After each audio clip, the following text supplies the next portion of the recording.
on, Ridge Runner Nation? Welcome back to another episode of VOSS Talks, where I'm your host tonight for hopefully the last time. I really do. But this is going to be an awesome episode. We're going to dive into a ton of different topics. We'll do a little Promised Land preview. We're going to go over some training updates and just some updates from around Ridge Runner Nation. We want to hear from you guys about what you guys have been up to. Feel free to text the number above, call into the show. We cannot wait to hear you. But today I'm joined by three gentlemen, two you can see on the screen right now, one you're about to see. Gentlemen, how are you guys doing? Doing pretty good. Pretty Cam, excited for the week. Yeah, I have to say I don't typically answer to gentlemen, so wasn't quite prepared for that. I'm doing okay. It kind of feels like I got hit by a bus today. I want to blame that both on the snow and work. So given all that, I'm here, doing good.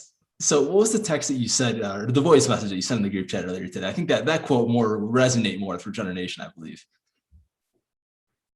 Yeah, and that pre-show warm-up voice message, I told you that it felt like I got put in a blender today at work. And no, that's where I'm at emotionally as well as physically right now. Well, we absolutely love that. We're going to get you, back up to here because that's what VOSS Talks will do for you. What are you drinking tonight, Cam? So you guys are actually you're gonna love this. I have a Simple Truth organic seltzer water, blackberry hibiscus, 0 alcohol, because that's literally how bad work was today. Love it. What about you, Nick? Yeah, I just actually have a coffee. Just doing a little post-work coffee, waiting for you guys to quit running your mouth a little later, and then I'm gonna go over to 10 Barrel and have some beers.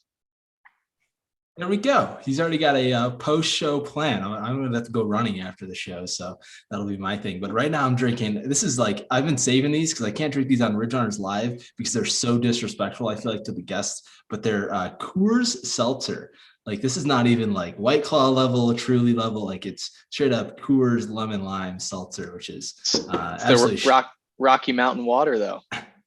I actually kind of dig it. I don't hate it. I'm a big variety pack kind of guy. I can't go all in on a certain flavor. So that's why I kind of gave these a whirl. But yeah, no complaints so far. John, what about you? I am drinking actually on par with you a little bit in terms of the seltzer. I have a High Current. This one is a blood orange grapefruit seltzer. Got it down the street. So apparently we're all rocking some sort of seltzer beverage tonight, and not only me and you have some alcohol at the moment. But that's okay. Yeah, Voss, the only guy right now who has a drink that does not have bubbles. What are you doing, man? Come on, the show's named after you. It's race week, man. Race week, right? It is race week, and let's dive into some training updates from us. And if you want to call into the show, text the number above, and we'll get you on. We'll get you in the queue and go from there. But Cam, you're the most recent here that ran a race this past weekend. I want to know, what was it like out there running the Cold Pricklies, the inaugural race, Brian Poland special out there? Yeah, it was quite a lot. And by quite a lot, I mean that I signed up for it on Tuesday night as we were closing down Ridge Runners Live, hanging out in the Zoom call, Wesley and JD are going over some maintenance stuff for Ridge Runners, important things that I need to know. And I'm walking around my apartment, where's my credit card at again? If only Brian Poland would put that race on ultrasound up, I wouldn't have had to do that because I got my credit card info saved for better, for worse, often for worse for me, in fact. But yeah, just kind of on a whim wanted to go show up and do it. I didn't have the best experience at the Backyard Ultra. I don't want to wallow too much in that or actually even really talk about it, to be frank. I will if somebody wants to hear about it, but I don't want to bring it up of my own accord. And excuse me, I just wanted to go to something more low key, something that felt a little bit more local. Not necessarily that race doesn't feel local. It felt off to me. And I think frankly that feeling was me and had nothing to do with anything with the race there that weekend. And just kind of show up and whatever happens, approach with 0 stakes and 0 expectations other than I'm going to show up. And I barely showed up, to be frank. I I found out the night before that Brian Poland decided to put me in the first wave, because the thing was alphabetical. I saw like Gabe Rainwater like right above my name at the same start time, which was a little concerning. Although given the strength of the field, there are only like 6 guys up there, Um, and yeah, like I showed up at the starting line at like literally 7:29, like jogging into the starting box as they're like, go, like start the race.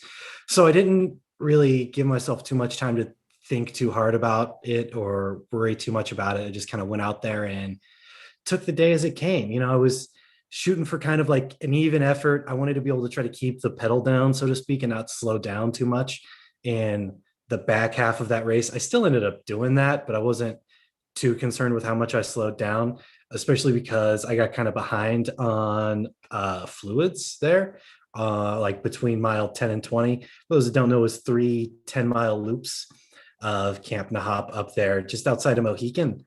The thing that did excite me though was just like how rugged the course was in sections, and how in other sections it seemed to be just like a wonderful place for gathering. Like if you're ever at the Brian Poland Trail at Camp Nahop, like I saw multiple pheasants backs growing. I'm sure there's morels hidden like farther off the trail, but I was talking to a volunteer and they were like, don't do that. The locals are going to be very upset with you. But you could literally just going down the trail to just smell the ramps in that little creek floodplain there. And it's like one of the few places that you're allowed to pick them. So, fingers crossed that I didn't just blow up the spot for somebody too much. But yeah, all in all, it was a good time. I left it feeling a lot better, sort of like mentally and emotionally.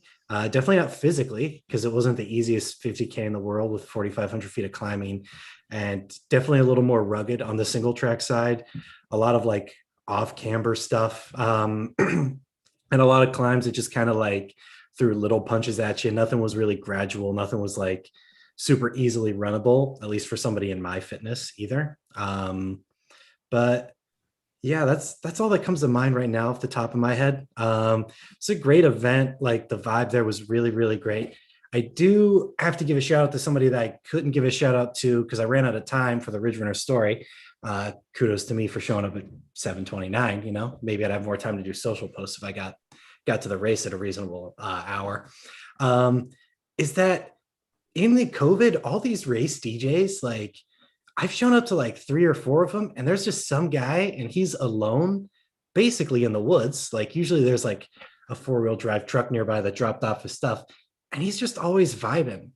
And it's just like, dude, it's too early for this. Like, like, how do you have this energy right now? And I have so much respect for somebody who can bring that kind of, just bring that at like, when I was grabbing my bib and everything. He's just like, it's cold. It's cold for April, right? And like, there's nobody here. Like there was not another human being in sight. It was just a table full of race bibs, me and this dude, and the music was blaring. So, that and Brian Poland yelling at me over the microphone to run out of the aid station to start the third loop. Those were the highlights of the day for me. It's definitely a good race. Definitely would like to do it again. I don't know if I'll ever like target that race, but like if you're looking for something to just show up at and have a good time, that's definitely the one. Cam, what was the post race like? They have I know sometimes they have beer there and everything. Is it Phoenix Brewing Company or something like that? So there was a variety of beers there, actually. Everybody masked up, everybody super chill. And Lem's Pizza, which they did everything individually as part of their COVID protocol. I thought was actually really interesting. So you go up to aid stations and there's individual bottles of water that you can drink from. It's not the world's best thing in terms of like sustainability, but like I don't know where people's hands have been if they're touching like Gatorade containers. That's long been a joke in the ultra running community. I feel like now people are actually doing something about it. No more shared like trays of gummy bears probably at aid stations, which is probably, I think, for the best. And they had the pizza, which was Lem's Pizza, at the end wrapped up in tinfoil. And I got a couple of those and a beer, and I sat down and you open it, and because it was hot when it went in wrapped up, it just kind of fell apart in your hand. So it was a really messy eating experience. But But after you run 30 miles through the woods, it's kind of where you're at emotionally. You need to like put a bunch of greasy stuff in your body, and it doesn't really matter what kind of shape it's in when it's going in. But like I said, with the race DJ there and just in general, the vibe of the camp was really, really great. The volunteers were awesome. I would totally recommend that. I assume in a world in which we're not taking these protocols, we all have fully filled out vaccination cards, unlike the one I got somewhere in this apartment that only has one stamp on it. We've all got, like, or it's going to be a better time for everybody involved, and people are going to want to hang out there more, and they're really going to sort of like bring that post-race hangout, enjoy the whole day kind of atmosphere. Whereas this time especially was like, I'm gonna get my pizza and drink my beer, and now I'm gonna go home because I'm kind of tired, and I needed that nap afterwards too. So Well, hey, we also want to say congratulations. You set a 50K PR out there. So let's give a quick clap here for Cam. Yeah, buddy, there it is. Yeah, I know you said that after the race you weren't super. I mean, you're just a PR, but you definitely still have bigger goals for your PR. So we're excited to see you hit those as well in the future. One thing I'm super curious about, like after doing a race like this, does it like motivate you more to do another race kind of in the immediate future, or what is your plan look like moving forward for the next couple months? to be honest, I think the plan moving forward for the next couple months is to figure out how to live this 9 to 5 lifestyle for the first time in my life. It's not the first time I've ever worked full-time hours, but it's the first time they've ever been sort of like as structured, and it's the same thing every day in, day out. And, unlike in grad school, like I can't exactly skip class if I'm really just like, I'm not feeling it today. I want to go run around in the woods like some kind of freak. I've got responsibilities or whatever. I want to also be clear that I'm joking. I take my job very seriously. But, like, I think just like the biggest takeaway from this for me is that like the less time I actually spend trying to think too hard about a race, I think the better it is. Usually I'm the kind of person who would spend time like doing visualization as like part of my meditation practice and everything like that. And, for this race, I signed up on a Tuesday and I didn't even know when the start time was until Friday night. So, to go in and say, and then like PR, of course, my fitness is just like worlds better there when it was when I set that 50K PR, which was technically at the Shawnee 50, the year I DNF'd. It's just, I think it's better to think less about it and just go into it sort of being ready to accept the day as it comes and just react to things as they happen instead of putting so much work into sort of thinking about it, because it's never going to go the way you plan it anyways, or at least it's not going to do that for somebody like me with the kind of fitness and race experience that I have.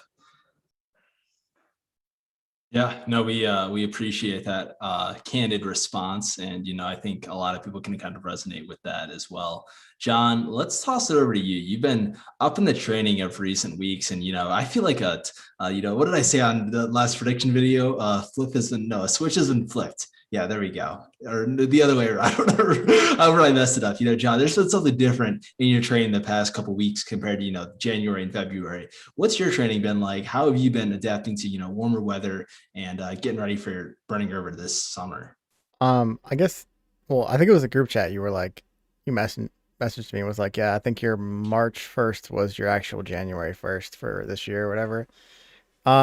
This year thus far, and those couple months weren't so good, but right now with the warmer weather, I found it so much more relaxing, motivated, and excited to get outside. I think I'm really negative on the cold weather stuff, so that hinders me a lot, especially even today, because I think I'm going to blame myself for the snow we got today up here in Northeast Ohio, because I put away the winter stuff like this weekend and it snowed. So I'm probably the reason it snowed today. So I apologize, Surge Runner Nation who lives in Northeast Ohio, but yeah, that happened. But I have been feeling pretty good about the training. I've been getting a lot of double digits on the weekends, both days. But pretty much consistency. That's been the big thing. Actually being out there every other day. Not really skipping a lot of days. Focusing on the stretching, focusing on just making sure that you're taking care of everything, eating right, sleep. Sleep has been consistent too for me, so that's been helpful in terms of being able to get up and get out the door. Even on the weekends, I've been up when you're supposed to be. So I've been pretty happy. I still have a long way to go before this 100 miler. I'm still not where I wanted to be at this point this year. So I'm going to step it up as much as I can to get to that point. I know Cam and I will be having a fun battle here in a few weeks, which he's going to dominate me in, almost guaranteed. But according to Ultra Sign Up, I have 2.5% above him, which I'm not sure how he feels about that. But I know that beer is riding on the finish, so I might be a little bit more motivated than normal. But what do you think, Cam? You gonna take it, or am I? Who's buying the beer here? Any comments? I mean, I'd like to think that I'll buy beer no matter what, just because I'm a generous guy or whatever, but I Or like my whatever. chances, frankly. I've been out there on those trails more than you. I mean, I don't know if you've ever been out there. I've Nope. ran out there 4 or 5 times, including the Tuscaloosa 25 miler that I did a couple years ago. It's my home county. I kind of know the vibe of the area, and not in a good way. I would not recommend it. I would recommend the race, but just not Tuscarawas County. And so, yeah. And I mean, especially after Nomies, like I totally think that that between 6.5 to 7 hour thing is just like something that I can kind of show up and do. So the onus is going to be on you to like show up and kind of blow my doors off, so to speak, and just knowing that I like know the course and I know the big climbs and what to expect from them and the little like different things you're going to see out on the trails there, especially in terms of like terrain and the way that I remember how they're going to route this one, just like the little surprises that they're going to throw at you in turning a 4-lap 25-mile 100-mile course that's got a lot of double track towpath into a single track 50K. I like my odds, but also, like you're a cool guy, JD, so I'll buy you a beer. Well, that's so nice of you, because at that point you're just being courteous, because you're gonna, I don't know, we'll see what happens. But my goal for that one is to kind of just stay within line of sight of you, and at the end I'm gonna turn the jets on and I'm just gonna kick your ass at the end, just blow by you. That's the Come plan. on, we want to see a Schlarb Killian handhold finish. Handhold finish. Oh, we want to cross as Red Runner Nation. I know don't do Mike. that. What if I come Michael out would be from pumped the other about that. side and I hold your hand as you walk in? Does that work? Oh, you mean after you finished? Oh, Yes, exactly. I see what you did there. Okay. So Yeah, you do so, have so, home field advantage there, Maybe. so I don't know. We'll see what happens. so Cam one could be like your kid. Go out there and hold hands with dad. That's awesome. I love that energy at VOSS Talks. One question I have, JD3 is going to be out there with the GoPro, making an epic little film. Cam absolutely crushed the social updates. If you didn't go check out our CR and CR's Instagram highlight story, it's Cam Wrench and Course Records, if you didn't know what that stood for. Will Cam be out there with a GoPro this time for this race, dueling action, do side-by-side story of, JD3 versus Cam Wrench. That's what Ridge Runner Nation really wants to see. Are you guys going to give it to them?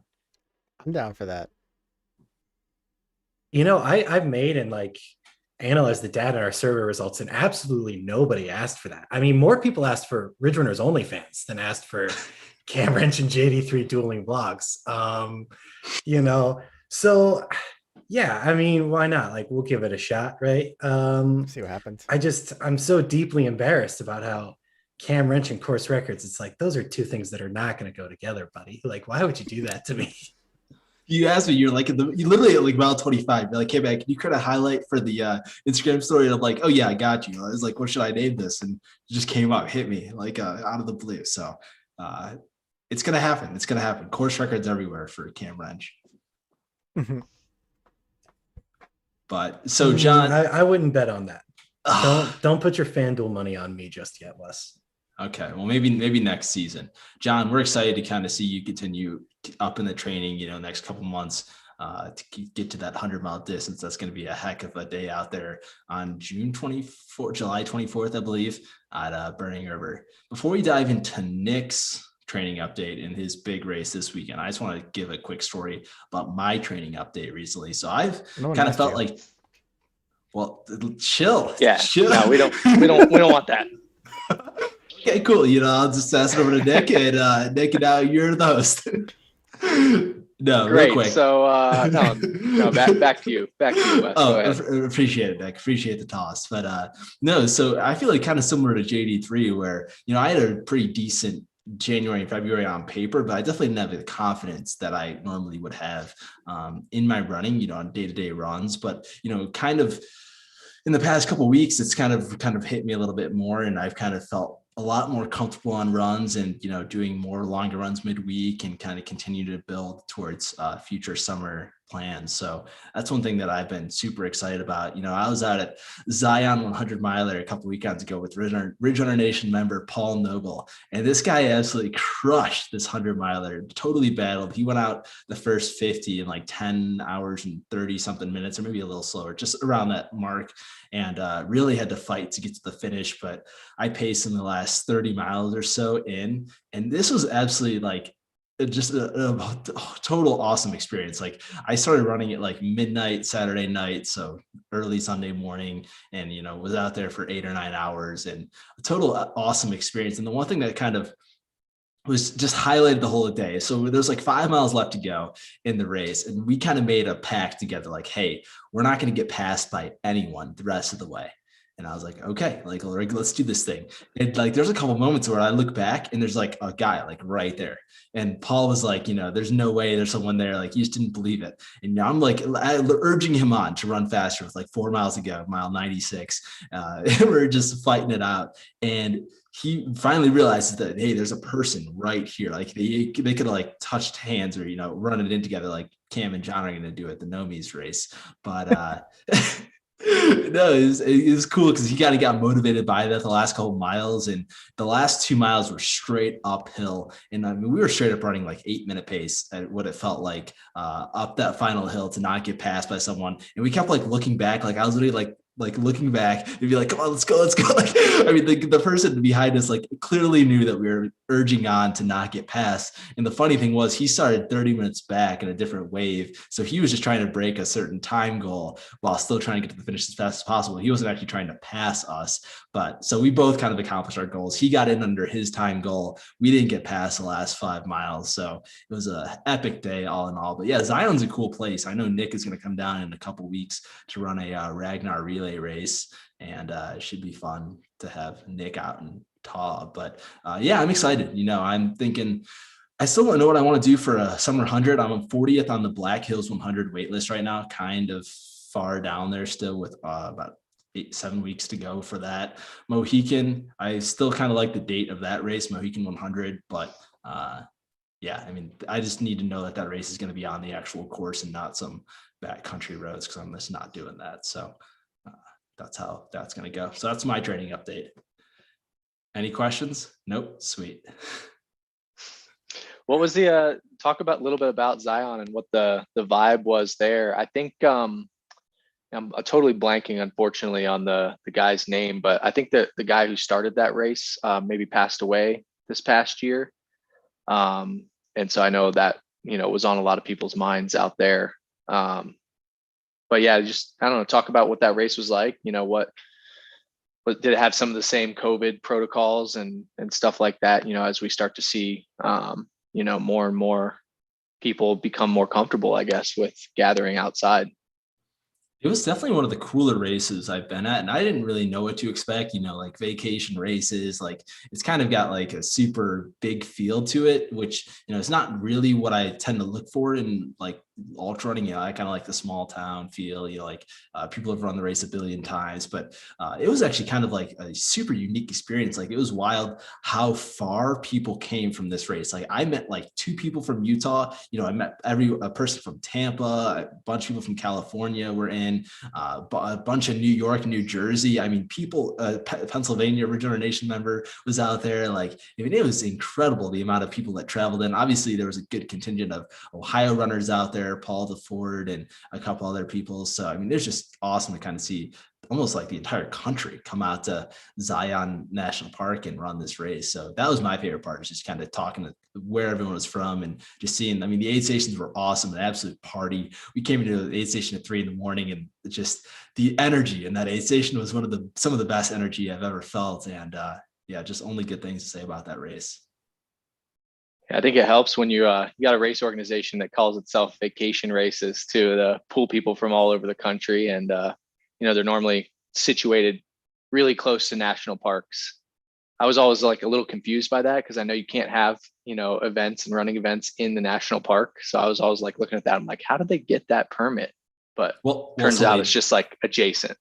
Yes, so that's the big kicker, is it's really close to Zion, but it's not actually in Zion. So if you think you're going to come to the park, you'll be like 5 miles away. But I mean, the views are still epic. The rocks are still rocky. Like, it's the same vibes. It's not like it's like a rainforest, 5 miles away, and then like a totally different tundra, a couple miles away. So you'll get the experience if you come on out. I love Wesley's descriptions. This is the world-class reporting we expect here at Ridge Runner Nation. The rocks were in fact still rocky. I think that's what Vacation Races should throw on their website. Be like, it's not in Zion, but the rocks are still rocky.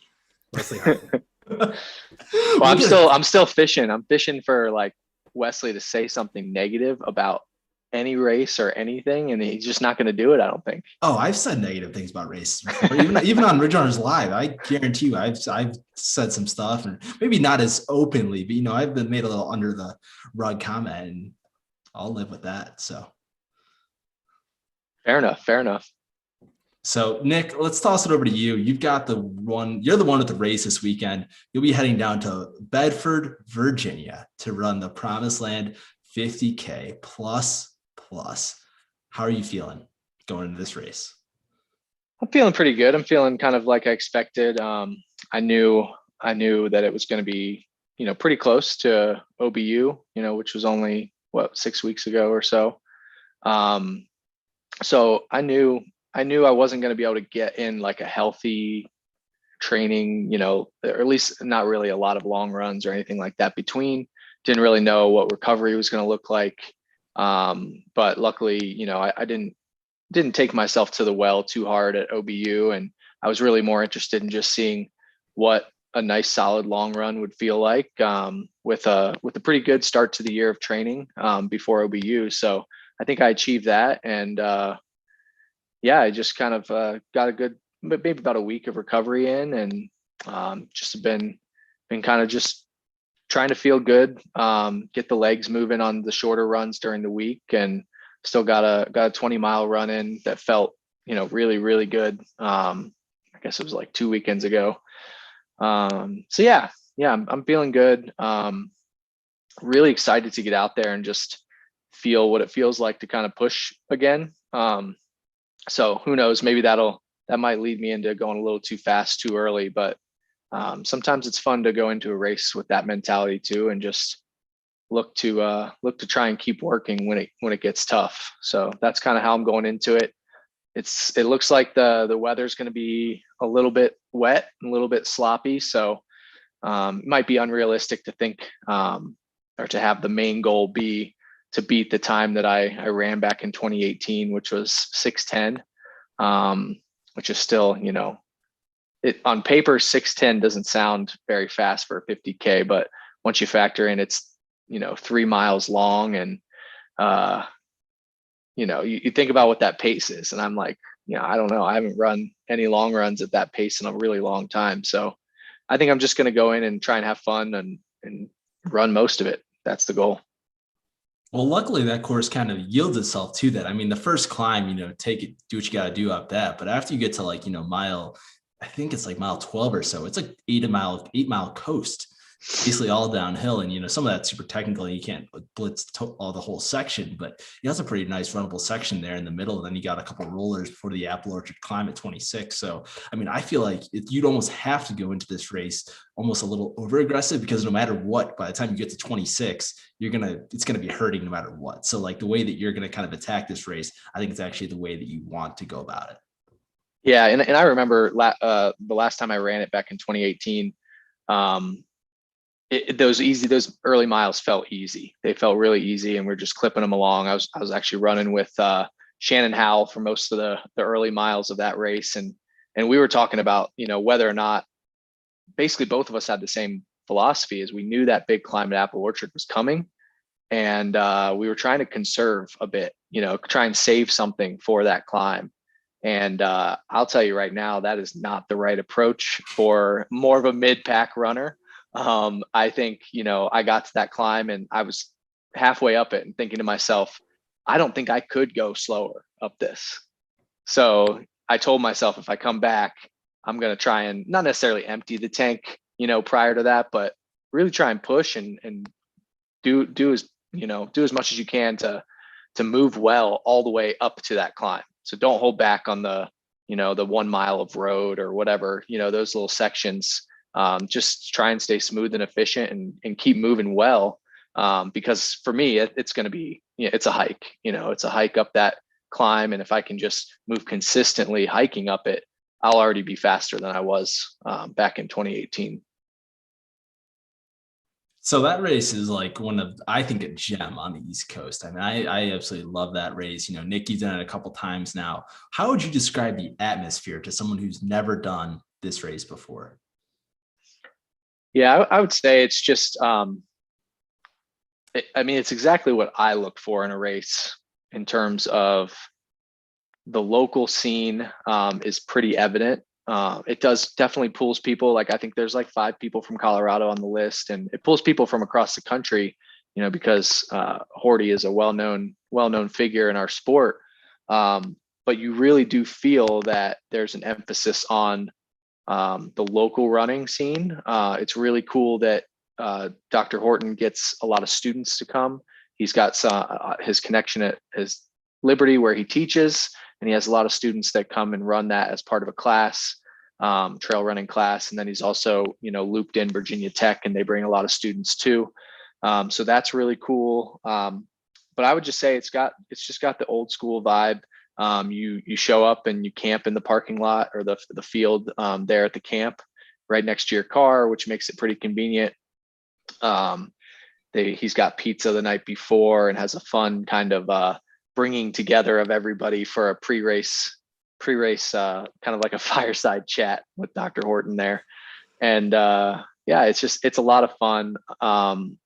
It's the only thing I think I would like to see a little more of is if more people stayed after the race and camped out and stayed at the camp there, because it does kind of feel like one of those where you kind of, like Cam was saying, you get done and you carry on with your weekend. But I think that speaks to, you know, that community in Virginia. It's a big family oriented community, and you get a lot of people who, you know, still have a lot of their weekend left as well. But I love it. I love those mountains down there. And, you know, back, you know, when I lived in Ohio, it was really the closest place you could go other than maybe West Virginia to get 2,000-foot climb. So it's great. It's great place, great people, just a lot of fun.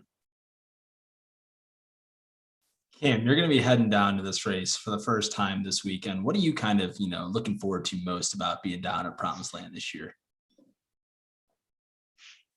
To be honest, right, I'm looking forward to just getting to be more a part of this community more, and in a different way other than racing. Just kind of hang out and like see a little bit more of like what places outside of Ohio has to offer. Excuse me, just given that I was a student and sort of like the constraints of my life being especially a student who worked, I didn't get to take a whole weekend to travel somewhere and, you know, go do a race that was several states over. You know, it had to be kind of like a place I could drive to that morning, or, you know, like drive to like a couple hours before the night before and camp out there in my car, you know. So I'm looking forward to getting to do something like that and getting to be a part of anything getting to be a part of like something that's a little bit bigger than what we have putting on here, something that's like a little bit more historic. I don't know personally Dave Horton from anybody else, like a couple other guys here do, but I've been told that it's apparently just like one of the best things ever. So we'll see if it lives up to the hype too.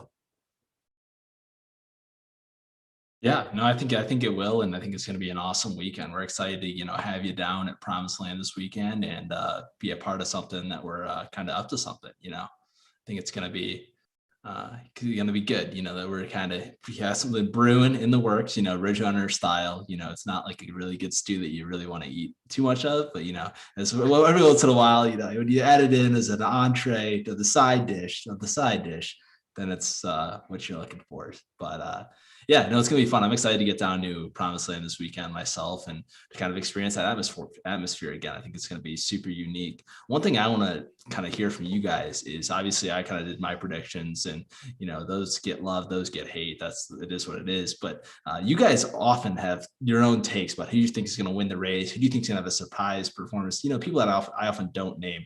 What are some of those names or some of those performances or people that you think are going to do really well this weekend? Yeah, I'll start with that one.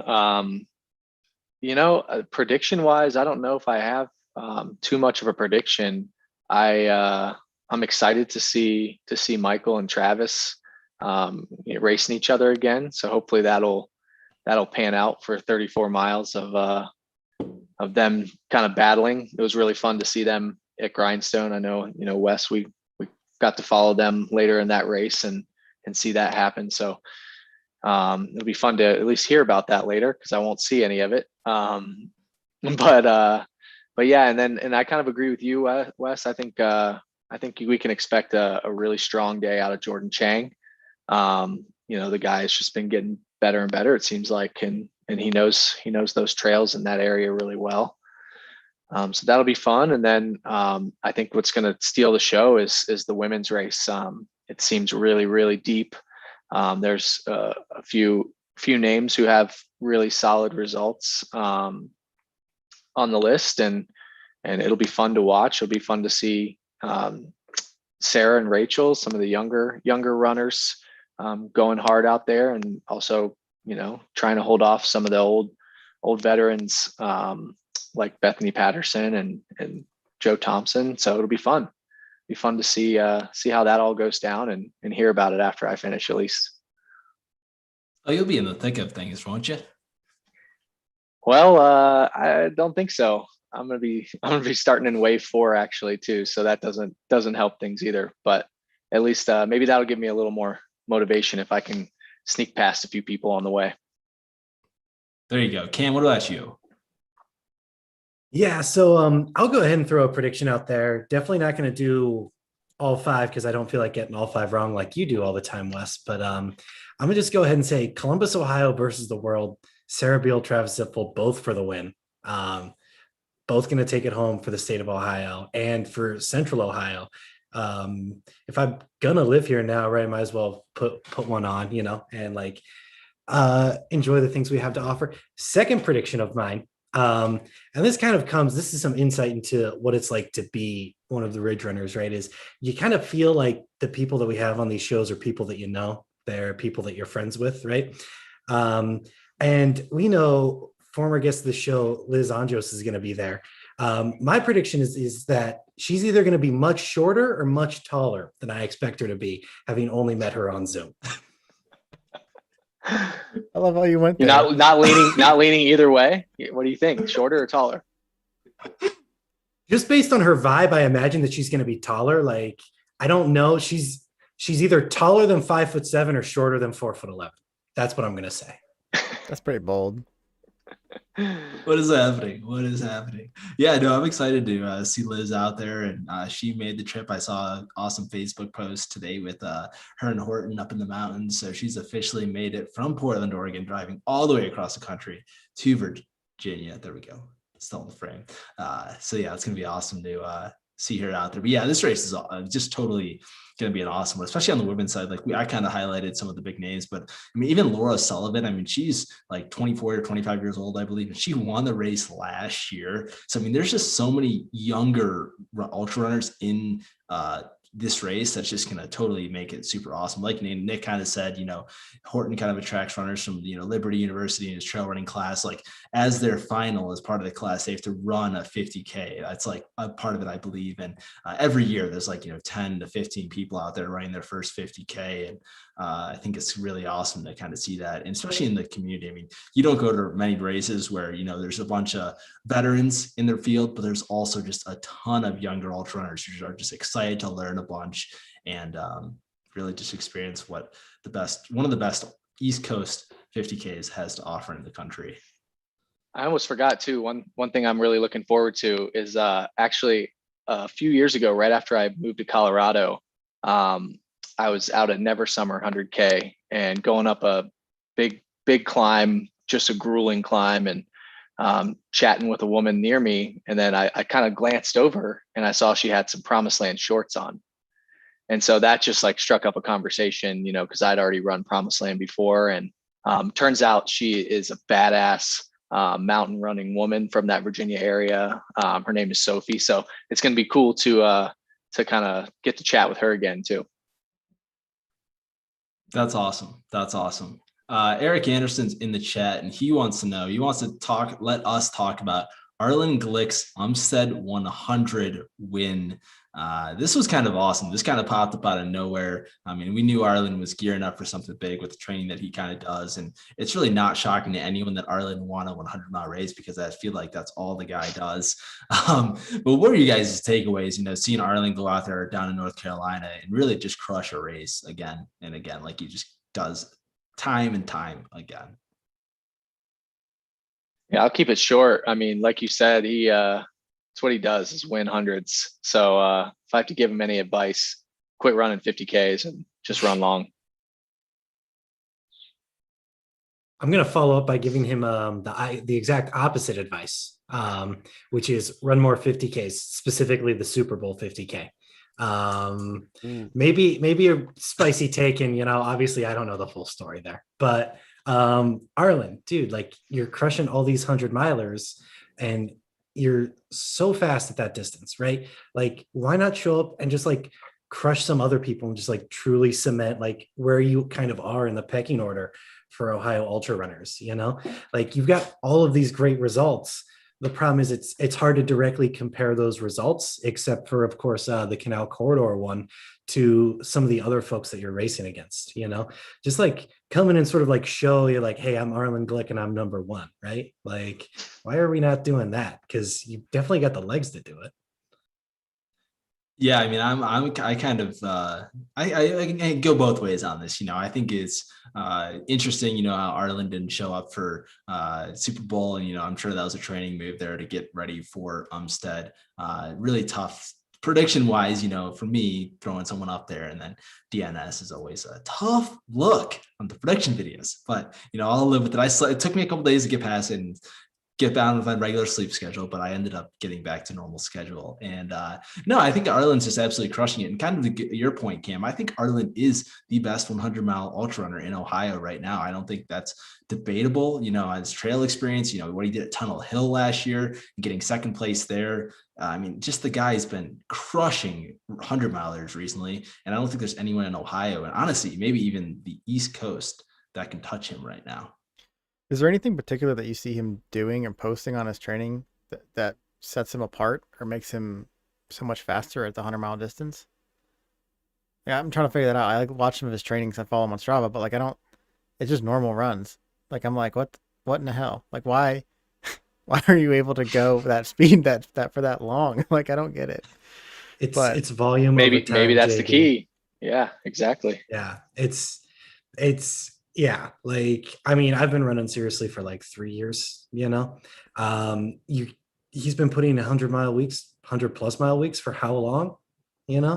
It's just at a certain point, if you do it that much, you're gonna get better. That's just the way that your body physiologically adapts and changes to these things. Every time you step out the door for that long run, like your body physically changes down to like your cellular structures. And the fact that he's been doing that for so long, it's just, he's physiologically so far removed from, I'm gonna go ahead and say everybody on the screen right now, that, you need years to catch up to him. And in my case, probably EPO too. So Yeah, I think there's certainly there's a genetic component involved there too with him. Just to be able to maintain that type of aerobic efficiency for that long too. But yeah, it's exactly what you were saying, Cam. It's consistency, and I can use not myself as an example, but someone who I know pretty well is Travis Zipfel, and he's the same story. He probably, I don't know if he would say it or not, but he for a long time back in, let's say, like 2016, 17, 18, really before he started winning a lot of the races that he was running, he was just running the same like 9-mile loop at the same 8-minute 8:30 pace, but he was just stacking bricks. It was just 70-mile weeks, and then 80-mile weeks, and then 90-mile weeks, and it wasn't month over month, but year over year improvement. And eventually he just found, I think, that those easy runs became 7-minute pace all of a sudden. Something switched, and some switch was flipped, I guess. That's what you say, Wes. Yeah, that's it.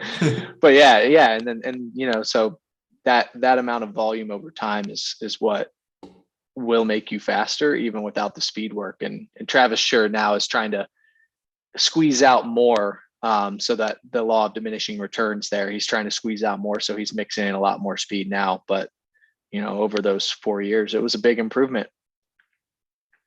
Yeah, I mean, Arlen kind of go for it, John. I was gonna say Eric's in the chat saying consistent training as well. But Arlen got the second fastest time at Umstead, but also he does lots of 20 to 30-mile runs. So very long, on feet on the weekends and stuff like that, getting those long distance runs in as part of his training. So I just think it's kind of crazy to think about. Like, no one really knew about who Arlen Glick was at Mohican 2019. At least I feel like. And then all of a sudden, now he's literally at the top of the scene in just a short time. He wins that race and he goes on to win a bunch of other races. And it's been just really inspiring to kind of see his progression over just the last year and a half. Like, it's crazy to kind of put it in perspective. But I think what I'm most looking forward to seeing from him is just the continual time, because I think he can still get faster. Like, I think he knows he's still figuring it out, even though he's run like 12:45 for a 100-miler, I believe. So like at Tunnel Hill or whatever his crazy time was there. So I think, even now he's like, I think I can break sub 12. And I think for him, it's going to happen. And I know that he's all firing up, and he's going to be back at Canal Corridor again this year in October. So he's going to be going for a very fast time again. So I'm excited to see what he does there. Yeah, he had a 12:57 at Tunnel Hill and it's a 13:22 at Umstead. It's not something a lot of ultra runners can relate to either, right? Like, it's almost like he's trying to make the 100-miler feel like a 5K for him as best as he can. Like a lot of us, might gravitate towards something with a lot more hills, or, a lot more chance to hike or have relief a little bit. And those kind of races, when you're trying to run those times, it's just, you're hammering the whole time.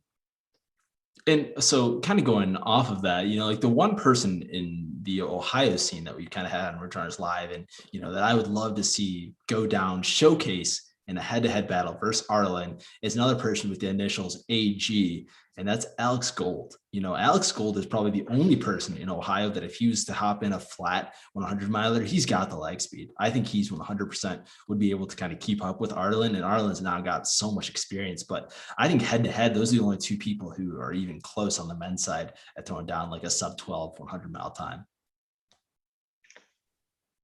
Yeah, it feels like a totally different story for both of them, though. Like, I mean, I don't want to speak for Arlen, but it seems like he really enjoys the flat, faster stuff, and it seems like Alex is the opposite, right? Like, he was out at Wasatch last year, and he's going to run the Bear this year. So he's interested in the mountains and pushing the uphills and the downhills a lot. So it's a totally different race philosophy. I agree with you. I have no doubt that if that's what Alex is training for, that he'd be able to rip off a really good time, but he's got to want to do it too, right? Yeah, that's always the interesting part. Like, motivation kind of comes in different ways and with different races. That's something that I've kind of been thinking about recently, is like, what gets you motivated to, go out for a race. And I think, a lot of us can resonate with like, oh, you go see a lot of friends, or, I really want to throw it on a fast time. And, different people have those different motivations. So I think when it comes down at the end of the day, it's all about, what Alex wants to do and for his running. And yeah, I think he already ran the Bear 100 a couple of years back. I believe he finished 5th there. And so he's going to definitely be going for a faster time, because I know he talked about on the previous show how he was kind of struggling a little bit at the end of the race. He knows that he can run a faster time there, and I'm excited to kind of see him out here in Logan, Utah, start of the Bear 100 course. So I need to get on that race for next year. Is a race that I'm 100% doing next August, I believe. You kind of have to. It's that close. I do. So crazy enough though, like I haven't run on the trails yet that are out, like on the Bear course at all. I haven't touched it. For mostly because like the snow was still like crazy until like a couple weeks ago, or even just 2 weeks ago, honestly. So now it's probably passable up to maybe the first like 2,000 feet. So I'm at about 5,500. So I can probably get up to like 7,500 and not be super snowy, but up to like 9,000 and where the top of the peaks are, it's still ridiculous until probably June or July out here. Nick, what about you? You got a big mountain town out there in Denver. Do you just want to talk mountains for a couple minutes here and just rub it in the faces of these two non-mountain runners? Doesn't Zoom have one of those breakout meetings? We'll come back. Cam and I will hang out. Yeah, this will be a 2-part. VOSS Talks split in half. We're gonna do mountains versus non-mountains, and you can pick which one you want to go. Do East Coast office and West Coast office. Yeah, there we go. Well, I am pumped. Little bit of a life update is I'm actually moving in a couple weeks out of the concrete jungle and over to Golden. So I'm really excited to be able to get a little bit more into the mountains. So I'll be living around 6,000 feet there, but easily can get up to mid 7,000s and 8,000s in the Front Range. And it stays pretty snow free most of the year, except when there's storms. So that's really nice, and it'll be an easy shot up to Boulder from there for a little more of the steeper, rockier stuff on their mountains that they've got over there. And it shaves off 20 minutes of time each way for me to go farther west too. So pretty pumped about that. Seems like you'll be like in the same boat as Wesley. You'll be able to just leave your doorstep and just be in the mountains. Yeah, about 0.7 miles either direction, and I can have my feet on the dirt. So it's good. That's awesome. Got me beat. I'm 1.2 miles to the trailhead, but I'm spoiled. Like now, seriously, like I've been thinking about it. If I ever make like a move again in the future or whatnot, like I don't think I can not be this close to mountain access ever again. Like I don't think, like I was thinking about, one of my big goals like in college was like I'm moving to Portland, Oregon. And like that'd be awesome, but like Portland, Oregon, you're not in the mountains in Portland. Like you still have to drive, 20 miles or so to get to Forest Park's there, but like if you want to go like to a couple other good spots on that range, like it's not right there. So definitely spoiled when it comes to that. So I'm excited for you, Nick. Yeah, I'm pumped. How's Bellingham, Washington? I kind of want to dive into your little popping around the country. If you've been following Nick Voss on Strava, which I think is a good follow, I'd highly recommend it. This dude's been everywhere recently. What have you been up to out in Mr. Bellingham? Yeah, that's where I was at this week. So my new job this year has me traveling somewhere out west every week, maybe sometimes a couple times a week, but I was out in Bellingham this week, and it's my first time actually up there, which if folks don't know, it's all the way northwest. It is right, kind of almost against the Canadian border up there. And it's just an awesome little trail town, but it also, I've never really been to a lot of places that are so water centric. And the harbor is right there. And there's, if people know Orcas Island, the race, it's at an island right off the coast of Bellingham. And then Chrissy Mail's race, Chucking Up 50K is there in the mountains. So luckily I got to get over into the Chucking Up Mountains for a little trail run after I got done with some of my work obligations yesterday. So it's cool. It's cool to be able to visit visit a lot of different places like that, and definitely looking forward to getting back there either for a race or for an actual vacation sometime. Have you run any Washington ultras before? No, nothing in Washington, nothing in Oregon, so they're on the list. Oh man, you got to. I've done 2 in Oregon and just incredible. So I'd highly recommend it. And Cam, big guy over there. Let's dive into it, man. I just hit me like a brick in the head. You got a race in Oregon this year. Let's dive into that for a quick second. Yeah, I'm signed up for a race, the Y East Wonder 50 miler out there in Oregon. Not thinking too hard about it. I'm taking my own advice. I signed up for it because my girlfriend Sarah wanted to do it, and part of their COVID protocol is no crews are allowed or anything like that. And she's like, well, you're going to be out here. Like, there's 13 spots left. And as I mentioned before, Ultra Sign Up has my credit card information. So that was a pretty easy decision to make. It took about 5 minutes. And yeah, I'll be out west in the summer, especially with, Life Update, my new gig, and just turning this big old age of 24, and working remotely now. I can kind of do some more things like that. So gonna go explore a little bit, hopefully see how things are out there in Logan, maybe actually see if Wesley will go up to the tops of those mountains, when there isn't any snow. Because I think for the most part, that's just an excuse for him. I know the guy could find micro spikes. Yeah, but I don't want to, like, it's not like you could just like coast on the top of these mountains. Like, they're straight up like post holing, and I'm like up to thigh deep snow and for miles and miles. I don't want to do that. Like, this is not fun for me. So, and there I are don't people know that what do you're it. talking about. Killian's doing it on Instagram every day, bro. Well, I see people on the local Strava too. Like, it's crazy. It's like, oh, well, they're just popping up here. And it's like, well, it's still super snowy, like post hole for 3 miles, and it took them all day. I'm like, you guys are just out of this world, how awesome you are, but I'm just not on that level. Nor will I probably ever be, but that's okay. Do what you gotta do. Yeah, situations are situational. You gotta just do what you gotta do. So happy I got that one in there, guys. I think that's VOSS Talks. You got any final statements to close out around the horn style? JD3, let's toss it over to you. Me? Oh man, I wasn't ready for that. I was sitting over here like thinking. No, I'm just excited for my training. I'm excited for running with my Nomies 50K up here with Cam and some other Ridge Nation members. I think Chadwick, Mr. C Rob, is in that one as well. So we'll see him there. I'm sure he'll be screaming. He always screams. I don't think he has like anything less than 11 on the volume knob, so he will always be up there. And then looking forward to Warhammer 2 this summer, and then Burning River, obviously. So I'm excited. Lots of good things going on. It's a good time. It's a good time.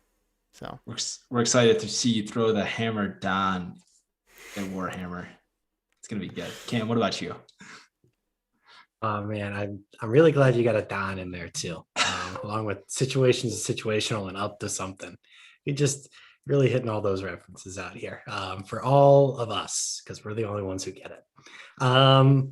But yeah, really no kind of closing thoughts. Just that all these changes that like are kind of stressing me out, that got me feeling like I'm being put in the blender, they're all good, frankly. It's just like my life's a little too nice right now, and that's a little bit scary for me. So, we'll see. I'll update you guys when things are different, and I'll definitely be excited to see JD at Nomies, and we'll see if I can't beat C Rob. Maybe if that happens, he'll turn the volume down a little bit. never. Nick, come on. What do we got? Yeah, man, I'm just focusing on what's next. That's how I kind of got to live my life right now. It's just what's this week and what's coming, and I'm just pumped about Promised Land. Pumped to get down there, see everybody. Hopefully, it's snowing here, so hopefully flight goes off without a hitch tomorrow, and see more of Ridge Runner Nation and meet some new people down there. Yeah, you better pick me up on time from the airport. Let's not be ridiculous here. No flight delays. Let's not, like, it's how you missed VOSS Talks last week. Come on, this is ridiculous. You're gonna be there. You're not going anywhere. So I'll get there when I get there. Oh man, dude, this VOSS guy just making things all about him. No, I appreciate that, Nick. I appreciate that. Well, that's VOSS Talks, guys. We'll catch you guys on another one of these. If you guys enjoy this, hit the subscribe button. As always, hit the like button as well. We'll be doing these kind of every single week. Well, not this, but Ridge Runners Live or these every single week. So we've also got so much awesome content planned in the next couple of weeks. And we're just going to say we're up to something. We're up to a lot of different things actually right now in the world of Ridge Runner Nation. We had a Monday call, that went a couple hours. So we're just out here, a ton of calls, ton of meetings, and it's been a lot of fun. So hang with us. It's going to be a lot of fun. We'll see you guys in the next VOSS Talks. Cheers. Bye, everybody.